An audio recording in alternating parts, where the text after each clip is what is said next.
progress.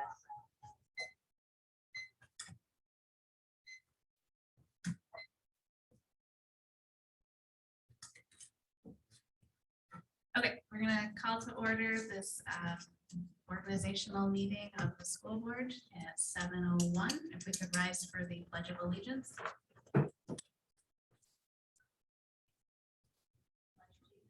To the flag of the United States of America and to the republic for which it stands, one nation, under God, indivisible, with liberty and justice for all.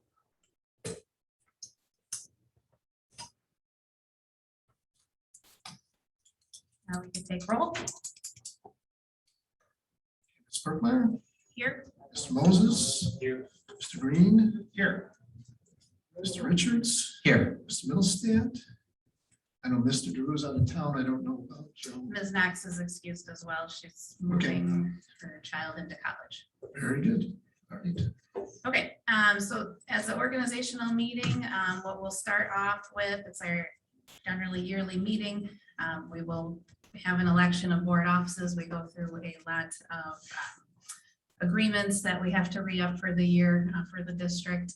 So there will be a lot of votes later on.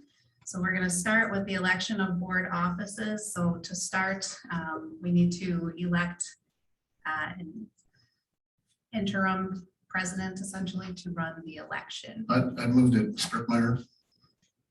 Okay, I'll second that. so motion and seconded. Any discussion? Call the roll. All in favor? Aye. It's nice we're all here, right? Yes. Okay, so first, so we will take nominations for the office of president. And Chairman, since we're going to have another election in January, correct? So for continuity purposes, I'd like to propose nominating a slate of just continuing the current officers as they are. Okay. Going forward, that would be my proposal and nomination, just to cut to the chase. I would support that, Madam President, if you would, as part of your motion, actually naming the officers. Okay, and then Ms. Burkmeyer as president, Mr. Green as vice president, Mr. DeRue as treasurer, and Mr. Middlestat as secretary. Okay, Support. all right, so we have a motion to keep the status quo of the slate. Burkmeyer as president, Green vice president, Mr. DeRue as treasurer, and Mr. Middlestat as secretary, and that was seconded. Any discussion? Okay, I think we probably have to call the roll for this one. Okay, I'm just going to say yes, Mr. Green, Yes. Ms. Burkmeyer, Yes, Mr. Moses, Yes. Mr. Richards. Yes. Thank you. that was easy. Motion passes. So we'll move on. We're going to approve the agenda before the board members tonight. Is there a motion to approve the agenda as presented? Also move. I'll second. So motion by Mr. Middlestat, seconded by Mr. Moses. Any discussion? All in favor, say aye. Aye. Any opposed? Motion carried. All right, we'll move on to superintendent's update for tonight.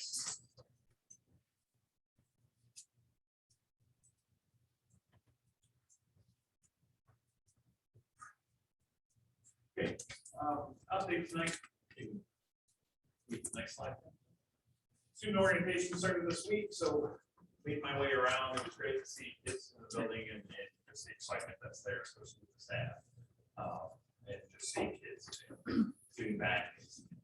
They were super excited to be back right now. They were super excited. They were excited to see their friends, and I kept talking to all of them and saying, "Okay, are you excited to be back here in the?" And they're like, "No, we could take another week or two off." And I said, "Okay, well, that's good. We start after Labor Day." Hey, next slide, please. Staffing. We have resolved most of our elementary staffing concerns and reduced their class sizes. Marching band is on the student schedules. I know that was a concern earlier. We're working on resolving secondary scheduling. We've had an influx of schools of choice this past week, about 20 in the last 2 days alone. Still need middle school and maybe high school resource room teachers, secondary math and science position at middle school. We need to fill that now for a teacher who was taking a leave of absence. The high school has some unfilled sections again due to increased enrollment, and there are several support positions, para positions, and so on at the early childhood that we also need to fill. Our early childhood, we are seeing tremendous growth there, and we are working on expanding. Now we have maxed out most of our space, so we're looking to add. We do have space at McConn's, but for many parents, it's a little too far for them to go. So what we're working on is, one, trying to staff it. So we're trying to find people, because that's where we need to begin, and then licensing rooms so that we can expand those programs. So something we continually work on. You can see our enrollment. Last month, if you recall, we were at 5562. We are now over 5,600, so 5626. This reflects any drops that we know up to this date. So it just continues. We have a steady stream going of kids that are coming in. Next slide, please. Yeah, this is an update. We meet every week with the health department, and we go over, they basically go over cases, they go over what the strategies are. I know with the change that Oakland County had, that was something we were really looking at. According to the health department, cases, especially in our area, are holding relatively steady. The county is averaging between typically 120, 130 cases a day. Our district cases have typically been 6 to 8 cases per day, and not very many at the under 18 age group. Those have been, according to that, those have been steady throughout the entire pandemic, about 20, maybe 30 a week.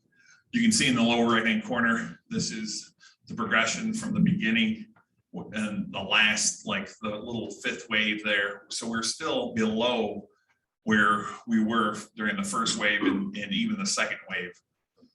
You can see there's spikes there, but those are typically Mondays because they don't record them on Saturdays and Sundays. So you get 3 times the amount usually on Monday as they report the last 3 days. Again, they're sticking to the same data components that they used from the beginning, which is hospitalizations, they remain low. You can see the capacity. So there's 4, right now there's 4 COVID use inpatient beds according to the report that they have, and then there's 4 ICU beds that are being used. So enough capacity, so they're fine with that. They are remaining with a mask recommendation. They are reviewing the quarantine procedure, so they went over that process of how they're looking. Their goal is to incentivize people to either get vaccinated or take other precautions. So they're going to come up with a different type of quarantine instead of the standard 10 days. So we would have the option of taking the other quarantine protocols, and that will keep kids in school, and that would be much different. You wouldn't have the flat 10 days. That's what it is now. And that's based off of what, again, people always ask what authorization they have. It's a law from 1978 on communicable diseases that they use. And so they're going to revise that. They were kind of sending that up the chain to get approvals for that. And they're hoping to publicize that next week. And then we would have an option either to do 10 days. And basically what their suggestion is if they didn't want to do 10 days out of school, then they would have to wear a mask in school if they were a contact. And then after 5 days, they could have one of the rapid tests. And if that was negative, they wouldn't have to wear the mask. Again, it's to incentivize people just basically to, one, if they get vaccinated, there is no quarantine. So they are not going to do a blanket mandate. They said, we are in the phase where we are going to look at local areas. So you see some districts are changing, and that's based on their localized data. So I know Warren Consolidated was one that was in the news, but if you look at where all the cases are kind of located, the majority of the cases in the county, it's at the south end, it's in Sterling Heights and so on. So that kind of, they're just going to handle it case by case. And then again, the major concern when we were on the call today, because the ICs on there as well, is the state already has kind of like assessment results and student progress results, and those are not looking good. So they want to do whatever they can to kind of balance it out, especially in light of low case levels in Macomb County relative to other counties. So all of their advice is going to be on a district by district and even building by building case. So that's where that's at. Next slide. And point of pride here, we had technically our first state championship, I believe, the Student Angler Federation State Champions. We have the incoming freshman Jacob Nickert and 10th grader Joey Elliott and his dad Sean Elliott. So they went out on July 25th and they brought home the championship after catching 18.2 pounds of smallmouth bass, and that it's quite an accomplishment anytime that you're out there in order for them to have that. So we're going to invite them next month to the board meeting so we can recognize them. And that concludes my update. Thank you. We will move to public forum. So if you'd like to address the board, there were some blue forms at the entry to turn in, and we'll be calling on those individuals. First up, I have Mr. Brian Powers.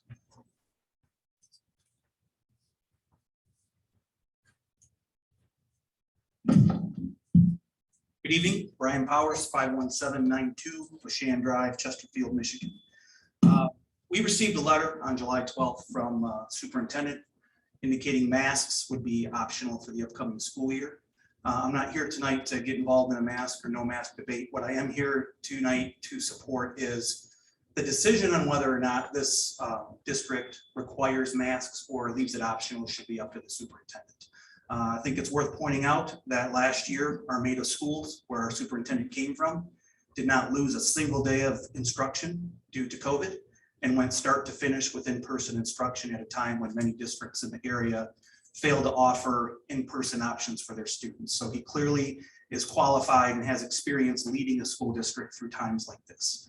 The superintendent is the one that actually has boots on the ground every day. He's the one with decades of experience, both in the classroom and in administration. We hired him to lead the district and make the tough decisions and to keep our students safe and our staff safe, and he should be trusted to make those decisions and do his job. Unfortunately, the issue of masks has become hyper-political on both sides, and both sides think it's the other side that's being political when in reality everybody is. And the benefit to leaving it in the hands of the superintendent is he's not a political person. His job is not political, and leaving the decision in his hands keeps the politics out of it. I know most of you on this board don't consider yourselves politicians and don't necessarily consider a school board to be a political body, but the reality is you're elected officials and politics will ultimately creep in to the process. So I think it's more appropriate to take any political components of the decision out of it and leave it in the hands of our superintendent. I think the 7 of you did an amazing job hiring an incredibly well-qualified leader for this district. And I have no doubt that if at any point during the school year he feels our schools have become unsafe, he will take the appropriate actions to keep our students and our staff safe, up to and including requiring masks to be worn if necessary. Thank you for your time. Thank you. I have Ms. Pam Percha. At this time, I just want to remove my time slot. Okay, thank you. Ms. Stephanie Richards.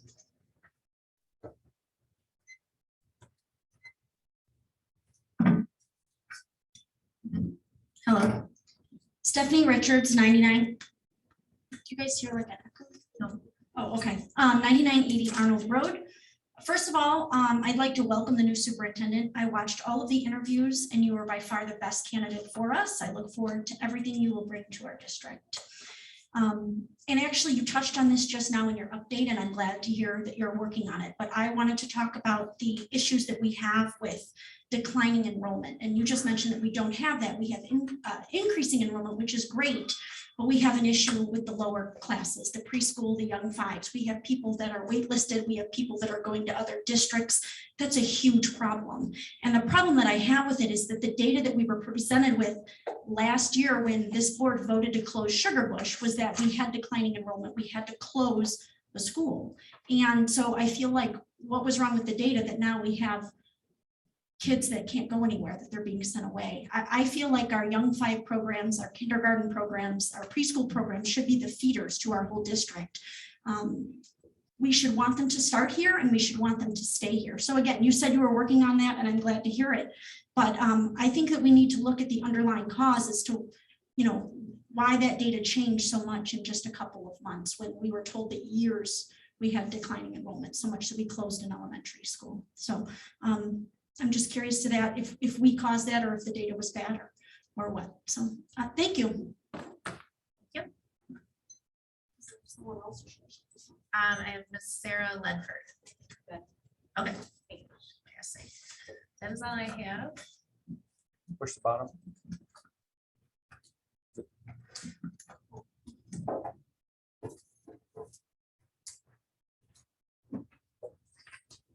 Okay, move to communications. Communications, there is one communication. It is a proposal from some business owners that would like to purchase a parcel of land that we own. At this time, based off of the offer that they proposed and the proximity to one of our buildings, I don't think it is in our best interest, but I wanted to make sure that we had it in the record and that you can see the proposal. Yeah, we discussed that about 2 meetings ago, and again, the offer is like $8,000 an acre, and it should be like $80,000 an acre. So it's, we did talk about using that property next high school, having proposals for utilization of that for future use. So I don't know why they came back again then. Because we basically said we weren't interested before at that kind of a price. So, you know, offer us $8,000 an acre when it's. And we did sell to the Rock Church and to the Sportsplex was right around 50,000 an acre. So, and that was the going rate 10 years ago. So. Yeah, something I'd like to talk about too is it seems like, you know, we've gotten a couple of these requests and, you know, I just want to make sure that we're not going to be offering or accepting offers, you know, from some of these businesses and whatnot. I think, you know, if we are going to start selling real estate, we should be making sure that we're getting top dollar for the real estate. You know, same thing with leasing a building. You know, if we're going to lease a building, I think we should be putting that out to the public, you know, allowing other businesses to place a bid or, you know, to have a chance to lease a building as well, instead of, you know, just allowing one company or municipality to approach us. You know, I don't think it's fair to the community by we're limiting who we can, you know, discuss, you know, leasing or selling property to. So just, I'm not sure if that's a policy change that we should look into, but I just think it's, you know, it's more fair to the community to open it up to other, you know, businesses and municipalities too. So. Yeah, we should probably, we did that like study 4 or 5 years ago where we looked at competitive prices for leasing the building out, whether it was a nonprofit that wanted to lease the building versus profit. So we might want to just take a look at that again and just brush off what we had before and see if it's still up to date. I'll kind of jump in there too, Mr. Richards, since Mr. Drew's not here. The Finance Committee did meet with an organization that had expressed some interest in leasing one of our facilities. To my knowledge, you know, Mr. Jankowski wasn't there, Mr. Rathbun was. I don't think there's been any further discussions since that meeting, and certainly, when, you know, when we're ready to discuss it or with that entity's ready to go public with it, which is probably going to be soon if they're going to make a formal offer.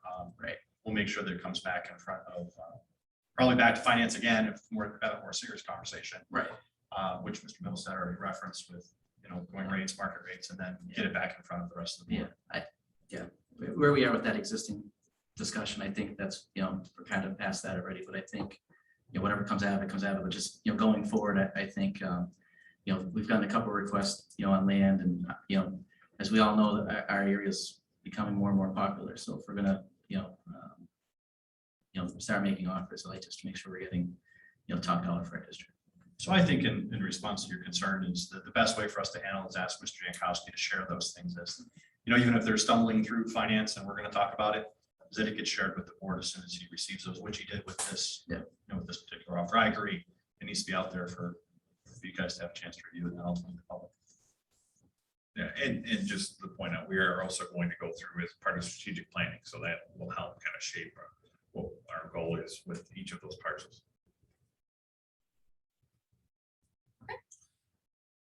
Move to the consent agenda, which tonight consists of approval of the August 11th, 2021 curriculum meeting minutes, the personnel report, which was being updated down to the minute today. We luckily have over at least 19 new hires, some rehires and transfers and changes. So that's an exciting thing to get ready for the school year. When they also have the financial report and the bills payable for June and July of this summer, as we did not have a July meeting. So I would entertain a motion to approve the consent agenda. And Chairman, I'd like to request that we pull the personnel report out as separate out of the consent agenda. We discussed the vote. Okay, That's all. sure. Thank you. So do we have a motion for the consent agenda, which would then just be the curriculum meeting minutes, the financial report, and the bills payable? I so move. I'll second. All right, any discussion on that piece? All in favor, say aye. Aye. Aye. Any opposed? None. Motion carried. All right, and then we have the personnel report. So the comment I wanted to make is that the board last year, as part of the budget reduction plan, offered retirement incentives, and retirement incentives were quite high, around $80,000, right around almost the max teacher salary. And part of that direction that the board gave administration is that the way those retirement plans work is that you're not getting rid of, but you're allowing a retirement early of a teacher that is at top step or an employee is at top step administrator. And the savings we get is when we hire, either we don't hire a replacement and or we hire someone at a lower step. That's the way you make the savings. So when I look at this personnel report, and we need to fill all these spots, is that we knew in many of these cases back in February, March, that these positions were opened because we knew these people were leaving, and we had probably an idea of what strategically what people we needed to replace. And when I look at this report, I see that most everybody were giving away to step 3, step 7. And in many cases, you've got there's special cases where you have a shortage or a special skill that's hard to find, like a special ed teacher, maybe a math or specialized science teacher. But we're hiring a lot of people that aren't at step 1, a lot of step 2, step 5s. And many of these people we knew we need to replace. And all of a sudden I get this landslide within the last 2, we hired a bunch 2 weeks ago, and now we get a large amount of teachers here that, and I talked to you, Ms. Jankowski, about is that it seems that, and you're going to do something different last year, but we knew these positions were opening. The board was very straightforward in saying the retirement incentive works when you don't hire top step teachers or teachers with steps. Yet here we are near the finish line, and we're having to offer step 7, step 5. I've got a CTE teacher, step 8, and you should have been able to find someone at a lower step or a new graduate. It's not a specialized spot; it's a business or a marketing position. Yet here I sit, you're asking me to approve someone at a step 8, and in the last meeting we had a step 5 person in the CTE, and then you look through this whole list. So I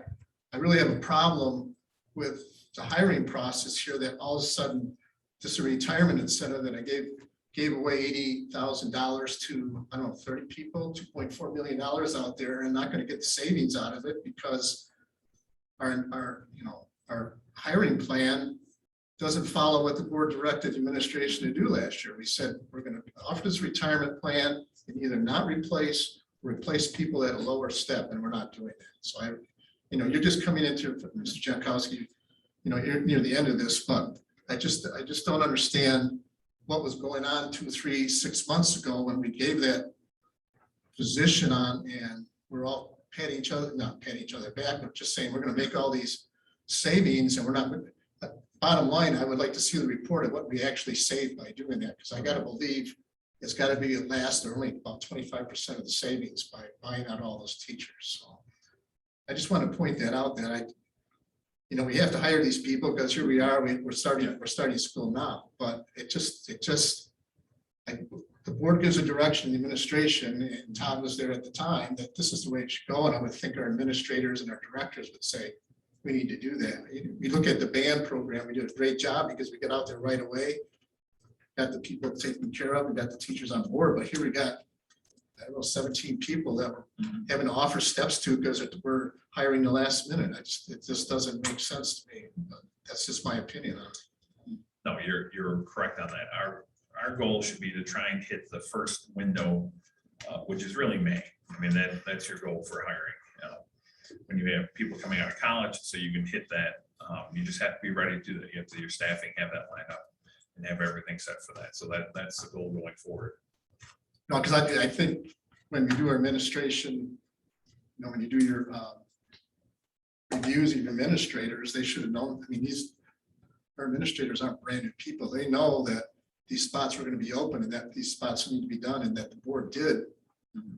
It's not on your back, but it should be on all the administrators that were responsible for this. I'm really disappointed that we're having to offer all this extra money because they didn't get the job done when it was supposed to get done. I understand. I'll jump in too and support Mr. Middlestat's. We were promised some large numbers, some big savings. So I would be very interested to see what that number actually is. It was a 7-digit number, if I recall. So I saw it a couple times in finance and I saw it a couple times in the meetings here. So I'd be interested to same as Mr. Middlestat to see, maybe when we get to September, whom we've hired, what they replaced, how the retiring personnel's salary compared to the new hire, and what that savings is. Because again, I'm pretty sure, correct me if I'm wrong, Mr. Middlestat, I think it was a 7-digit number that we thought we'd be saving this first year.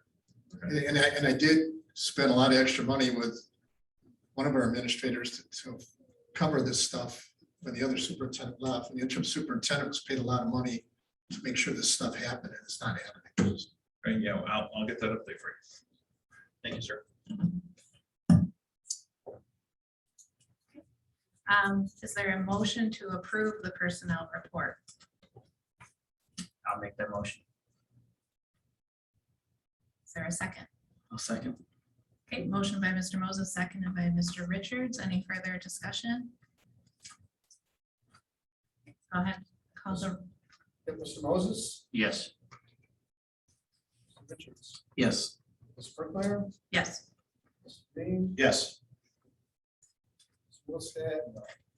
For the reason stated that we could have done a better job hiring people. You're supposed to.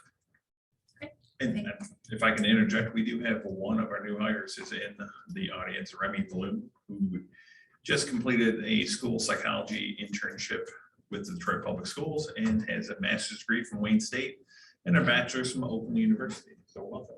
Welcome aboard. Congratulations. Oh, I'm also a new hire too. Oh, I'm one of the sorry. as well. I'm Ashley Hall, and I was just hired today. Oh.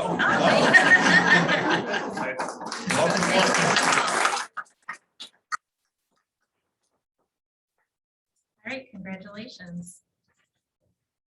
All right, so we are going to move into new business. Like I said, this is our organizational meeting. To kind of go off of what Mr. Middlestat had said earlier, the board had discussed and decided to agree to, we're going to change in the future. We're going to put our organizational meeting in January. It's usually typical that organizational meetings are either in August or January. So it wasn't necessarily unusual to be right now, but the idea is that usually you either align with your school year or you align with elections. It was Mr. Jankowski's preference to align into January. So we agreed that we would be willing to, basically in January, we're going to go through this entire roll of approvals again and elect board officers again. And so, like we said, the board office positions we did, and our approvals are through January at this point, and then we will repeat in January.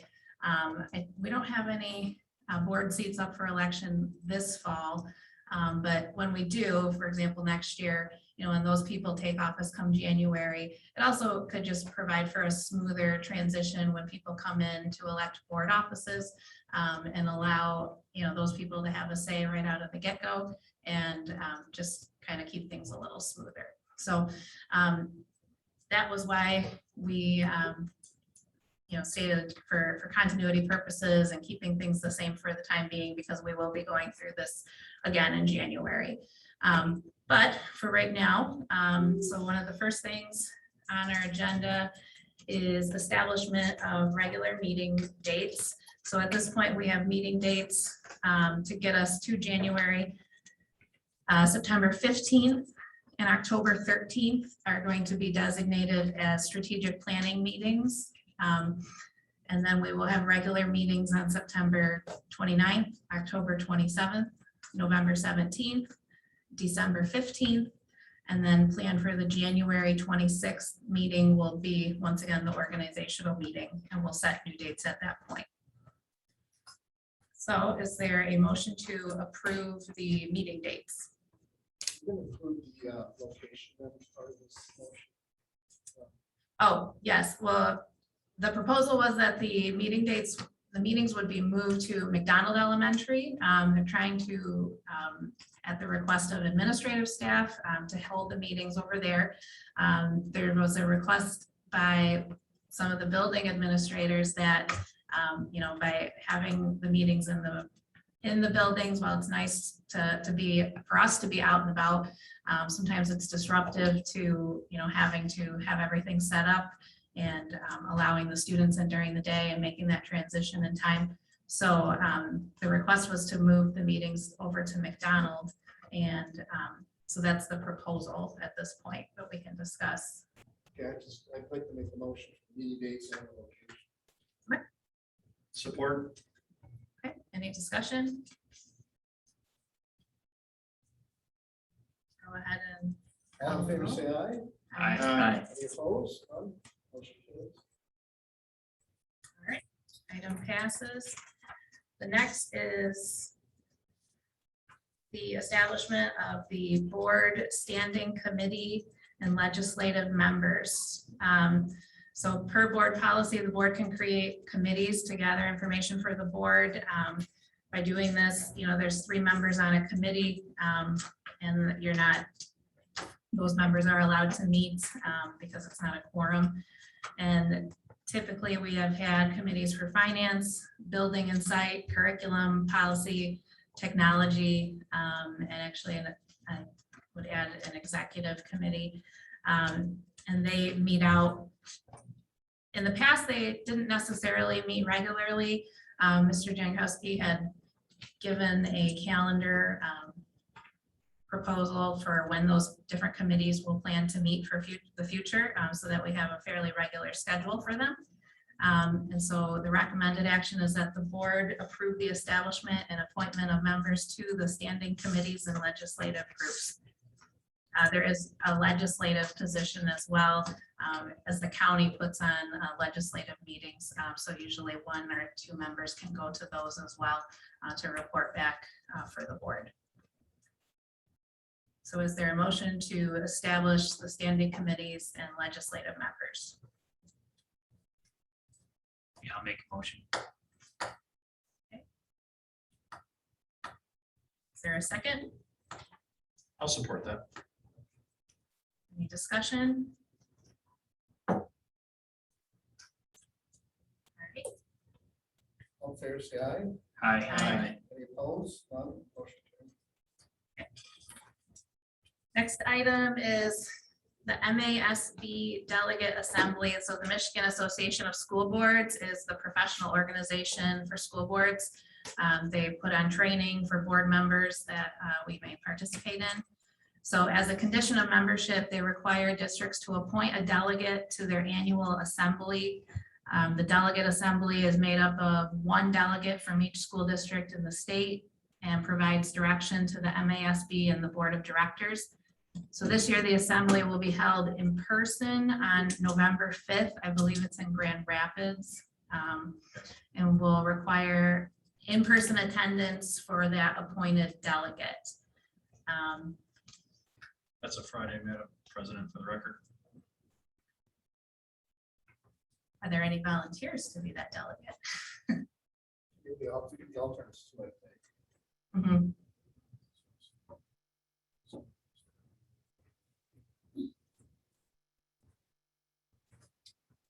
I will nominate myself to be the delegate at the MASB on Friday, November 5th, as well as any other duties that are attached, as long as there is a alternate, as Mr. Middlestat mentioned. I would be willing to be the alternate. I'll second that. Thanks. Friday, November 5th. It's in Grand Rapids. So if everybody has not more interest to do it. Alternate. Yeah, certainly if Mr. Drew or Ms. Yeah, Knox That's true. Yep. isn't being drugged there, they are welcome to take an alternate spot or even my spot, so. Okay, you have a motion and a second. All in favor, say aye. Aye. Motion passes.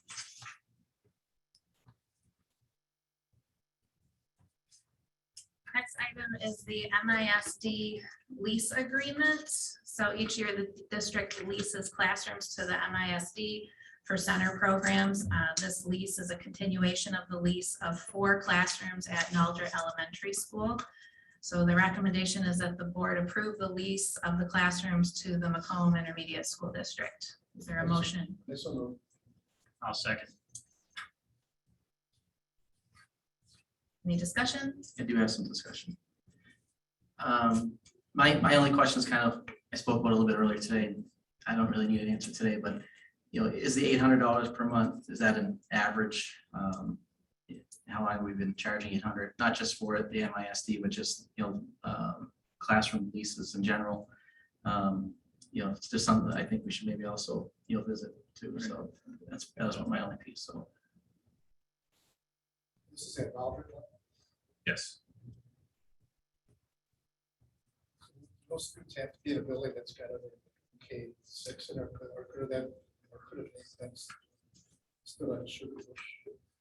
The goal ultimately is to try and move those programs to Sugar Bush. Okay. However, there is a factor where they might have to be based off of the ISD's percentages. So we're working through that. Okay, that's what I was asking. We do have an administrator at Sugar Bush now, though, right? Yes, we do. Okay. Sometimes I think they want the program in along with other students, and Right. sometimes they have a preference. Absolutely. Okay, go ahead and call the vote. All in favor, say aye. Aye. Motion, no. Similarly, we have the Head Start lease agreement. So each year we lease classroom space for Head Start programs to both Macomb and St. Clair County. The proposed leases are, again, a continuation of these programs under the same conditions as previous years. So the recommendation is that the Board of Education approve the Head Start lease agreements. I so move. I'll second. Any discussion? All in favor, say aye. Aye. Aye. Any opposed? Motion carries. So we discussed months ago, and then we brought back up the legal RFPs that we had put out. So currently the district retains 6 law firms for representation for various legal and financial issues. So we had contacted and recontacted the major firms that had updated their costs on their bids, and the board members received those. So the recommendation is to try and reduce our legal counsel down to 3 firms, recommending Troon for general needs, Miller Johnson, which was previously Lusk that we have used for policy needs, and Continuous Seacrest for our portion of the Adair litigation, which for the audience, that's a class action lawsuit that we were a part of. Many districts where the state pays districts for having violated the Heatley Amendment. So to be able to continue to receive those funds, we have to continue with our portion of the litigation. So that would be really the only reason that we would maintain with that law firm. So that said, the recommendation is to approve the retainers with Troon, Miller Johnson, and Seacrest to continue to represent the district as legal counsel. Where was that third one? Is it on this list? I think it was at the bottom of the list. Seacrest, Wardle. There's a slew of names. I'm just looking at this summary sheet.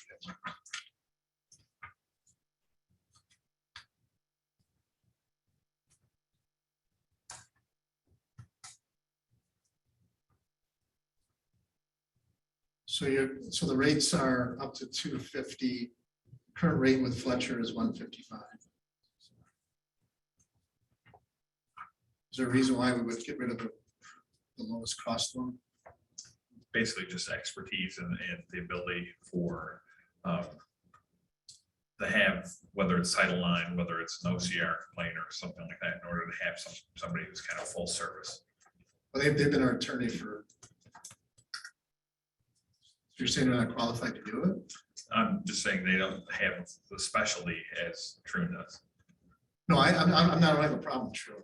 Okay. Because Troon is, we generally use Troon because of the bonding stuff and other things, and then we brought Lisa Schwinn in to do our negotiating, so that was added to that. But I'm just thinking for a general usage, because Fletcher's been doing all our mostly our student expulsion type stuff. And they're, I mean, they're 155, the other ones are up to $250. I just wondered why we would go with the lowest cost. Or at least make sure that option is still available, I guess. And again, we can always bring them back on retainer, but for now, I think based off of what I foresee our needs, I think we can get by without them. My hope is to reduce the amount of litigation that we've had. I understand, it's just that.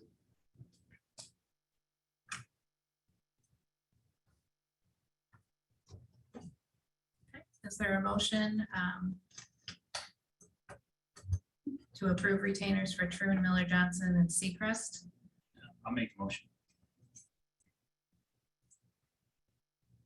Is there a second? I'll second.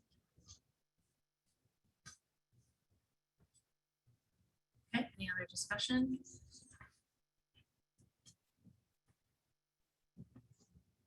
Did you want to call the roll? Yep. Mr. Moses, Yes. Mr. Richards, Yes. Ms. Brookmeyer, Yes. Mr. Green, No. Mr. Millstat, no. And but my reasoning is that we're ignoring the lower cost attorney that's been with us for a while, and that we've mostly been using that attorney for expulsions and other things. So why would I pay somebody $250 to do that work when I can pay somebody $150? My reasoning is not based on cost, but it would be inappropriate for me to disclose my reasoning for fear of slander or libel. So in any regards, the motion didn't carry because it didn't get the full votes. Okay. So we'll just need to bring that up again or further discussion there. Mr. DeRay, this next one, yours. So we'll move on to the reauthorization resolution. So annually, the board needs to reauthorize various roles for administration to be able to maintain continuity of operations. So as part of that, the recommended action is that the board approve the JP Morgan Chase, Huntington Bank, I may say this wrong, Malaf, and PNC Bank is designated as the authorized depository for district funds. That the signature authorization recommendation for signatures on financial matters is as follows: payroll checks from the superintendent and assistant superintendent, accounts payable checks, all funds, the superintendent and assistant superintendent. That Robin Randazzo, Director of Business Services, is designated as the electronic transfers officer to perform those functions and responsibilities otherwise described by board policy or applicable law. That Todd Rathbun, Assistant Superintendent, is designated as the administrator to assume responsibilities of acquiring, awarding, and rejecting formal and bond construction bids as required by law. That Miller Johnson, Troon Law Firm, and Seacrest, Wardle, Lynch Hampton are, we'll leave that one out. Yep. I'm gonna disregard that piece. That Raymond is designated as auditor for the board. That Todd Rathbun, Assistant Superintendent, is designated to HIPAA Compliance Officer. That Phil Jankowski, Superintendent, is designated as the FOIA Coordinator. That Dave Boschool, Assistant High School Principal, is designated as the School Safety Liaison. That Baker Tilly Municipal Advisors LLC is designated as Financial Advisor to the board. And that all resolution and parts of resolutions insofar as they conflict with the provisions of this resolution be and the same are hereby rescinded. Is there a motion to adopt that recommended action? I had a question. Mhm. How many banks do we need? We got 1, 2, 3, 4 places for our district funds. I know Huntington's a local because they're in town here. That's probably good. Yeah. Are these what we've always been using, or do we need? to Yeah, have that- these Do we are- have to have that many banks? I can look into them. These are the ones that we've traditionally used. I would make a motion to accept the recommendation if I could add number 12. That number 12 would be to ensure that previous Superintendent Woodside has been removed from all bank accounts, signatures, and authorizations.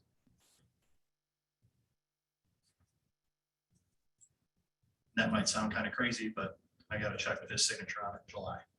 Yeah, it's a perfect check. So does that need to be part of this resolution, or? I mean, that's. This will supersede everything, but yeah, you can add that. You can amend the resolution. Okay, so the resolution is to adopt the recommended action with part 12 that the previous superintendent is removed from all accounts. And without number 5. As well, yes, and keeping number 5 regarding the legal firms out of the resolution. So that's a motion by Mr. Green. Is there a second? I'll second. Any further discussion?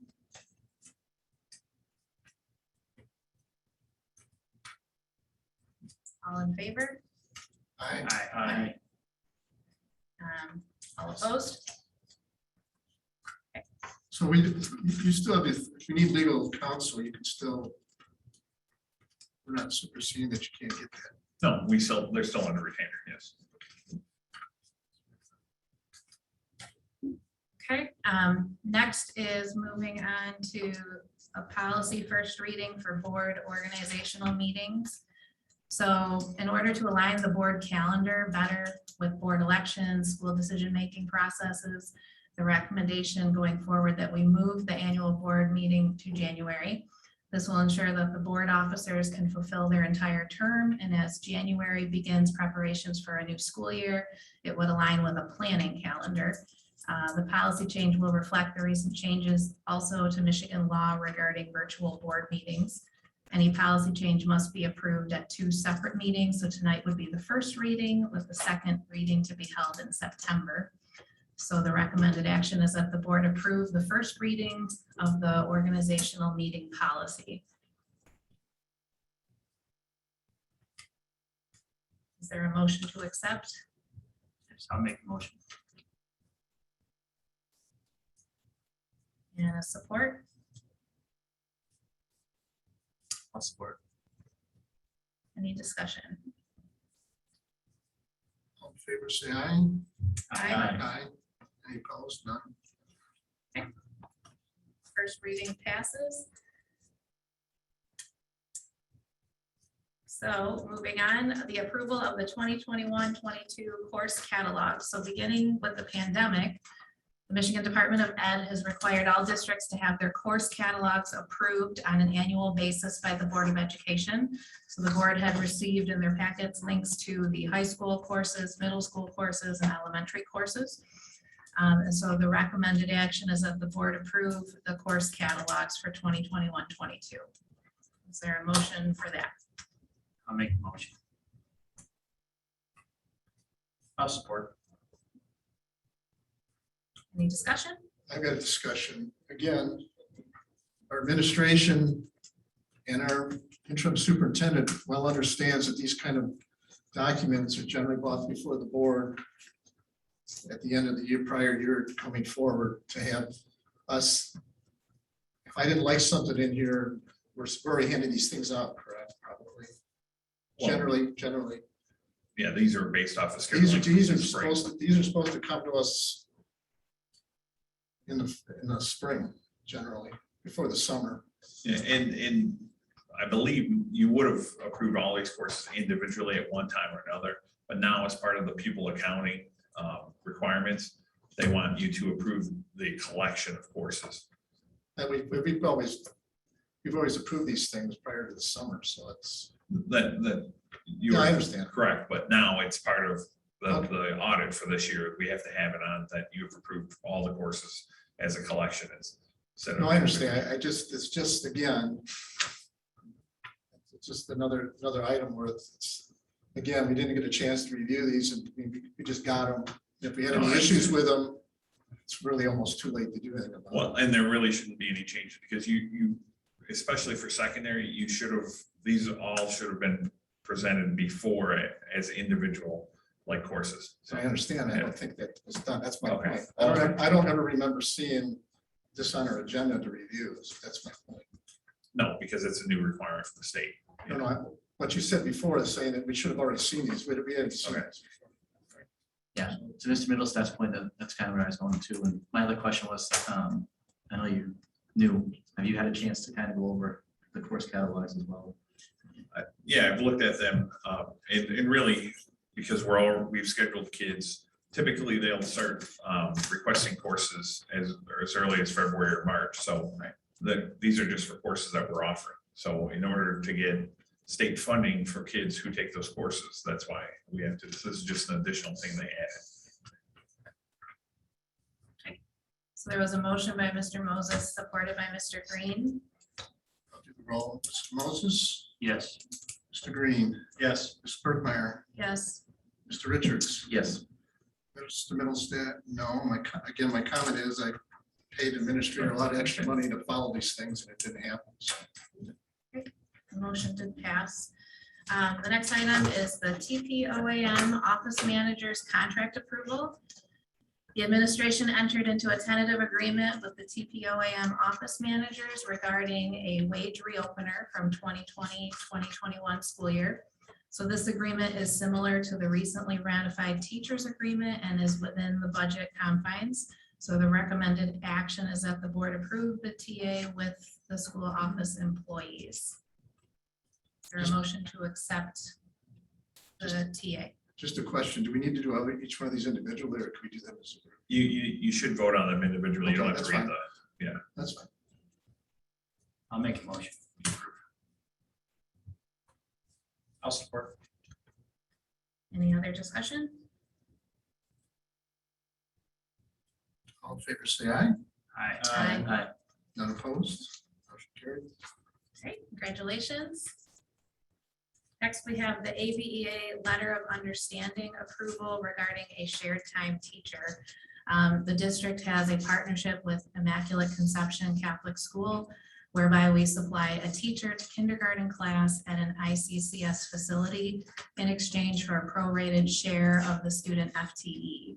So this letter of agreement is with the Anchor Bay Education Association and covers the logistics of this position. So the recommended action is that the board approve the letter of understanding between the district and the Anchor Bay Education Association. Is there a motion to approve the letter of understanding? I'll make the motion. Second. Okay, discussion. I did have my own, as far as I understand, when this came across in the past year or two, when this was first brought up to us as a way to improve FTEs to our district, is this teacher, I guess my concern is that we're essentially employing or responsible for a teacher that we have no oversight for. Do we have an administrator assigned to that individual, or how does that? yeah, technically, we'd still be obligated to do evaluation and so on because it's our employee. So yes. So I guess, what kind of liability do we have? Did we hire that individual ourselves, or did IC hire them? I believe that they're technically our employee, so it's we hire them and then we get, as long as it's a non-core teacher, that's what the agreement is for, is that we can claim the FTEs for that teacher. So it is our employee. So to clarify, could you give us, I don't know if we need it today, but who is that administrator responsible? Right. Is it one of the principals or was it?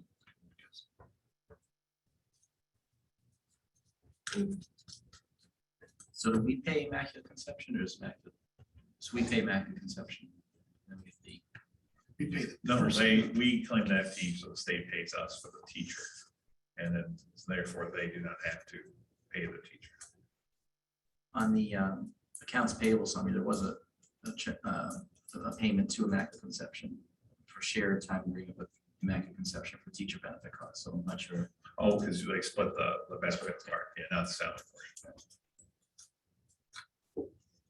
We talked a little bit about their review. I assume somebody's been doing their in-classroom observations, things up to this point, right? Yeah, yeah, I'll have to Okay. research that, yes. All right, thank you, sir. So do we need to do a roll call or? Let's do a roll. Mr. Moses? Yes. Mr. Richards? Yes. Mr. Green? Yes. Mr. Middlestate? Yes. Ms. Burkmeyer? No. Could you give us, not today, but how much money do we gain out of doing this? Sorry. Thanks. Okay, motion just passed. Yep. Next, we have the AFSCME school age childcare contract approval. So again, the administration entered a tentative agreement with the AFSCME school age childcare regarding a wage reopener from 2020 to 2021. This agreement is similar to the recently ratified teachers agreement and also within budget. So the recommended action is that we approve the TA with the school age childcare group. So moved. I'll second. Any discussion? All in favor? Aye. All opposed? Congratulations on that one. And next we have the next AFSCME Local 1688, which is the transportation custodial maintenance cafeteria contract. So again, we entered a TA with this group for a wage reopener from 2020, 2021. Again, similar to the teachers agreement, and this agreement is similar and is also within budget. So the recommended action is that we approve this TA with Local 1688. Is there a motion to I'll approve? move. Support. Discussion? All in favor? Aye. Opposed? Great, congratulations. And we have the Anchor Bay Paraprofessional Association, which is MEA-NEA contract. Again, we reached a TA regarding a wage reopener from 2021, and it's similar to the ratified teachers agreement and also within budget. So the recommendation is to approve this TA with the Paraprofessional Association. Motion, So moved. second? I'll second. Any discussion? All in favor? Aye. Opposed? Okay. Congratulations to the pairs. And we also have the non-unit employees agreement, which again was a wage reopener from 2021. Similar to the teachers agreement, also within budget. Is there, the recommendation is to approve this TA. Is there a motion for this one? I'm on a roll. Okay. moved. Mr. Green, I'll second. any discussion for this one? All in favor? Aye. Opposed? Okay. Passes as well. And last but not least, we have a TPOM Professional Employee Association. Again, a wage reopener from 2021. This is similar to the teachers agreement, also within budget, and the recommendation is to approve this agreement. Mr. Green? So moved. I'll second. Any discussion? All in favor? All opposed? Motion passes. And the last item we have is probably the most important, the pizza bid. So this request was sent to 5 local vendors to supply pizza for the district. It was sent to Jets Pizza, Passport Pizza, Hungry Howie's, Domino's, and Little Caesars. The bids were received from 2 vendors, Little Caesars and Domino's. The award of this contract is for 2 years from September 1st, 21 to June 30th, 23, with the option to renew for up to 1 year annual extension. The Little Caesars was pizza provider for the past 3 years. Food service staff were very happy with the services provided. Staff were impressed with the quality, customer service, and prompt delivery times. They also stated that Little Caesars always went above and beyond to fix problems that were unexpected. Both vendors do meet the child nutrition guidelines that are required by the USDA. So the board has before them the pricing from Little Caesars and Domino's. So the recommended action is to approve the award for Little Caesars for 21-22 and 22-23 school year. Is there a motion to accept that recommendation? I'll make the motion. Is there a second? I'll support. I'm a pizza guy. Any discussion? This was actually a tough decision for me because both of them are based, one's in Detroit, one's in Ann Arbor. The rest, Texas, wherever the heck else they're based, so. I was do have glad to some see discussion. Little Caesars and Domino's actually responded to us. So. I do have some discussion. I know we're just talking about pizza here, but just kind of want to set a course here. Last year, we spent $26,783.50 in pizza. We bought 3,910 pies in total. If anyone's curious, North bought the most pies, 785 pies. I'm sorry, elementary schools bought 1,706 pies. So we spent $26,783.50 at Little Caesars. If we used Domino's, we would have spent $25,415,000. It's a savings of $1,368.50 per year. In 5 years, it's a savings of $6,842.50.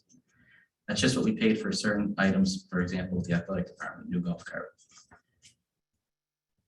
I know it's just pizza, and to me, I'm always looking to save money to better our school district. And I've yet to meet a child that hasn't liked Little Caesars pizza, Jets Pizza, Little Caesars pizza. And I think what also kind of disturbs me too is out of the 5 bids that we put out there, we only got 2 back. And I think that's kind of, if we keep renewing with the same contractor, we're renewing with the same contractor. So I'm thinking that we're losing interest in some of the competitiveness also. So that's what, my only insight to this. So, I think we, Mr. Middlestat mentions cost. We all talk about cost and savings and things like that. I know it may sound silly to start with pizza, but I just want to kind of, when we look at the contract, it breaks it down to, each pie. But when you start talking about saving $6,842 in 1 year, where can we use that, funds going forward to? So that's my piece. So I will add to that only because I had the exact same concern and question last year. And I remember that last year at our meeting, food service actually presented and said, for one, they did have a taste test and Little Caesars won. Also, that they were able to sell more additional slices at added cost of Little Caesars than other in the past as well. So that helps offset some of the price difference possibly as well. I just wanted to add that only because that came up last year. So I don't know, the data from the last year or so is probably skewed as well. So it might be difficult to get that again. But I also had that question in the past. Any other discussion? No, I guess just one thing, if you constantly go with the lowest bidder, sometimes you lose quality along with it. As somebody who works for a company and deals with a lot of contractors that sends everything out to bid. A lot of times you get a lot of people cutting corners just to win that bid, where they realize they're not making the profit on it. So you really, if you got somebody that's really doing the job well, that's recommended very highly, and the cost is similar. Although I do agree with what you're saying, we definitely need to look at it, but I think you also gotta look at the relationship you're building with the company and the service they're providing too. Well, I think too, there's a little more to it than just providing the pizza. I mean, I was reading through it and they're actually, you have to have a certain percentage of the cheese and you have to have certain whole grains. So you have to be willing, the companies have to be willing to meet that standard if they're not for some reason already. And then I think we also required, that they're delivering to each building specifically by certain times, and we have to have that reliability as well. I do agree in premise on the cost savings, and I think there are things that I would definitely want to go that way for. But I guess for me, I can say that pizza, I'm willing to bend on that one because we do have that relationship and we know that there's consistency with this vendor. Anything else? I'm gonna call the roll. Very good. Mr. Moses, Yes. Mr. Green, Yes. Ms. Burkmeyer, Yes. Mr. Richards, No. Mr. Middlestate, yes. Motion passes.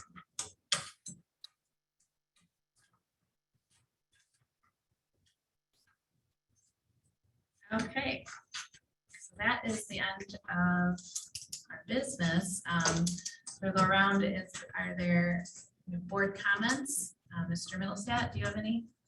Just a couple of comments. One is good to see that we were able to get these non-instructional agreements completed today. Was just a bit disappointed that it took so long because in the past it's generally been fairly quick, and I noticed that the administrators quickly got their stuff taken care of quickly, and it kind of dragged through the summer. I thought at the time that we should have gave everybody their $500 and gone forward, why they had to wait 3 months. I just a bit disappointed about that. Secondly,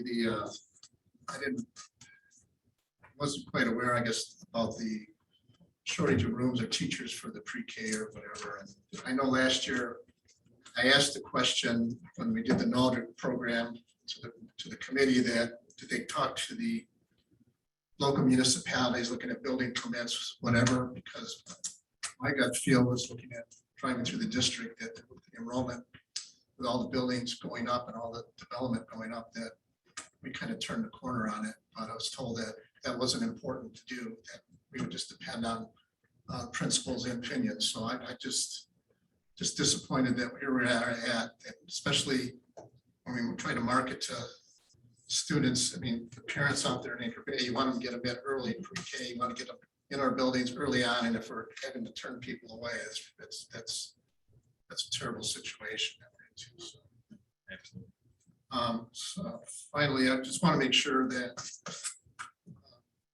first day of school, the first week of school, that we're adequately prepared with books, etc. In the past, we'd come back and say the kids didn't like that. Personally, some of my kids haven't had the books in the classroom yet because somebody didn't order them in time or whatever. So I'd like a report, like first week out of school, that was there any textbooks missing, or is there any supplies missing? Again, we should know better, and we paid our administrators top dollars to make sure that stuff happens. Other than that, I see things are going well. I see, buildings are running. Appreciate you going around the buildings. I heard some good things coming out of the administrative retreat that you held last week. So that's always good to hear that back from our administrators, that they really appreciated it. I thought it was very, comments from a couple of them, it was pretty positive things. So I really appreciate you doing that and getting everybody ready to go. And hopefully we get things straightened out, get some teachers on board so we can fill some classrooms. There's no reason I can't put some pre-K rooms over in Sugar Bush just to get kids into our buildings. But I would think we'd have space at all our buildings because the enrollment's gone down so much in the last 6-7 years. We probably put 20% more people in all our buildings in the past, so there shouldn't be any reason why we can't find space. It seems sometimes we occupy space just because it's open. So, anyway, that's my comments. Thank you. Mr. Green? Similar to Mr. Middlestat, usually when you go second, someone else doesn't steal all of your comments. I'll have to switch seats. Yeah, something, congratulations to Mr. Jankowski, Mr. Rathbun, and Ms. Gonzalez for getting through those contracts and having those presented. It's great to know that at least for the interim, we've got agreements in place and nobody, correct me if I'm wrong, no employee group in the district is starting school without Yeah, we should be caught up. an agreement in place. And I honestly, I don't think that's happened in my time on the board. Maybe I'm mistaken. But certainly actually, I'll leave it at that. That'll be my comment. Thank you. Mr. Richards? I would like to welcome all the new hires to Anchor Bay District. Over the last few months, we've been quite a few. Some of the new hires come from different districts. Some came from Edge staff. I even saw some literacy teachers become elementary teachers. Anchor Bay is a great district to be in right now. Congratulations to Joey Elliott and Jacob Ickert of the Anchor Bay fishing team on winning the 2021 Bass Federation Student Angler Federation High School Fishing State Championship. Say it again twice Yes. fast. Yes, I had to reread it twice. I'd also like to welcome all the new students and parents to our district. And I'd like to welcome back all the other students and parents, especially the class of 2022. And just a reminder that the countdown is at 13 days. Very exciting time for Anchor Bay. Thank you. Mr. Moses? I'd just like to congratulate and welcome all the new hires. New students, Mr. Jankowski,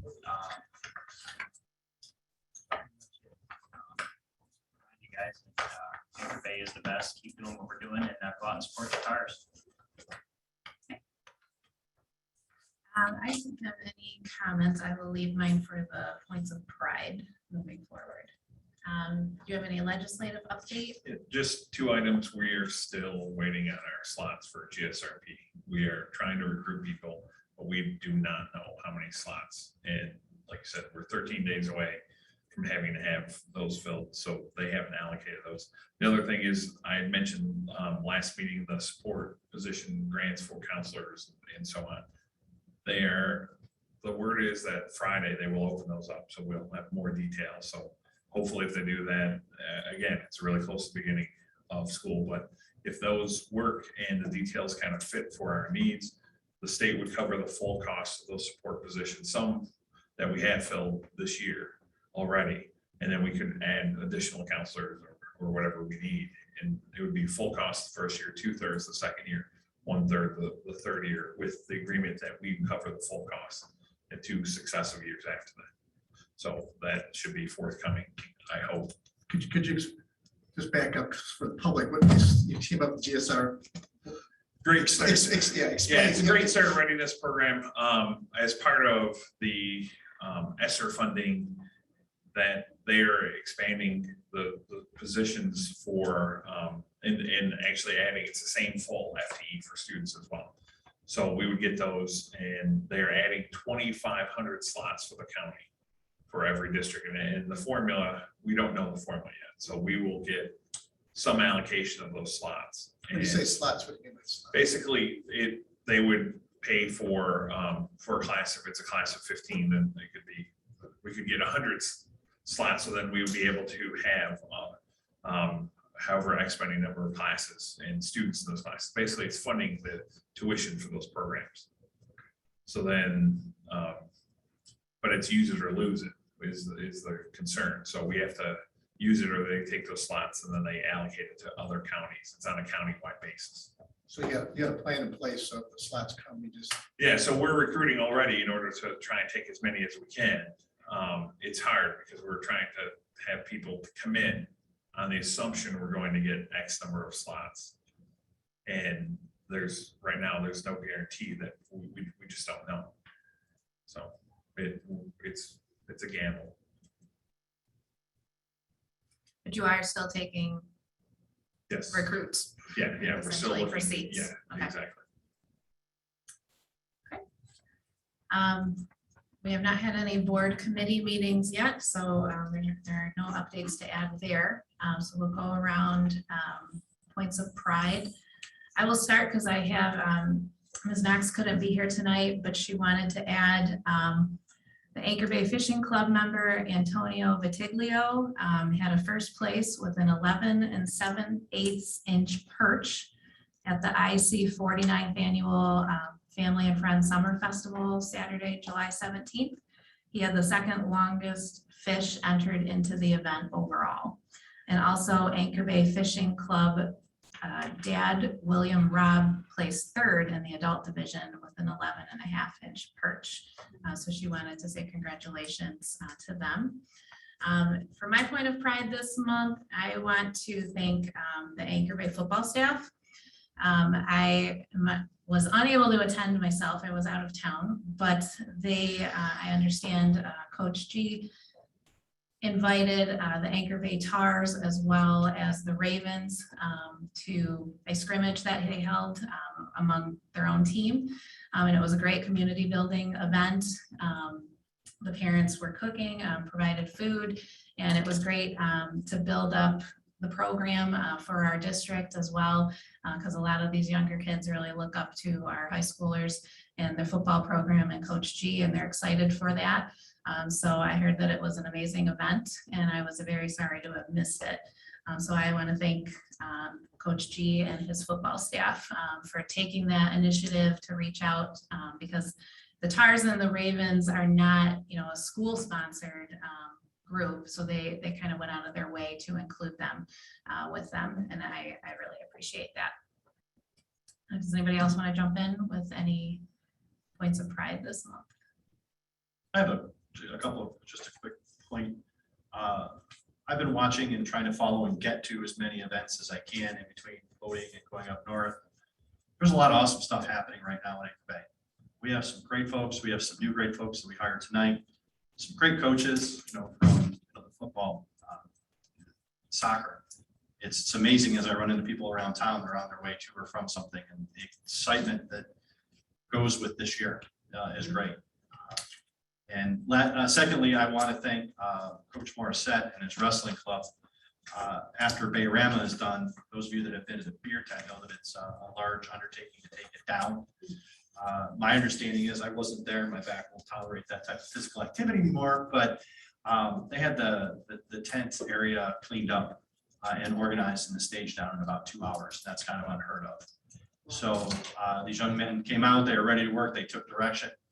So I appreciate Coach Morissette bringing his team out and them knocking that out on that Monday after Bayrama. Thank you. I have 2 points of pride. I hope I'm allowed to do 2. So first, I'd like to congratulate the 2021 girls varsity soccer team and Coach Kevin Gramans on receiving the Team Ethics Award of Merit from the United Soccer Association. I thought that was pretty cool. My second point of pride would be for Mr. Jankowski. I reached out to the building principals this week to see how things were going and to see if any extra help was needed. It was great to hear all the positive feedback and excitement within the district from the principals, building staff. I also received great feedback from the staff on the admin retreat. To have staff actually thank me for hiring Mr. Jankowski was weird, but was great to hear also. So thank you, Mr. Jankowski. Thank you.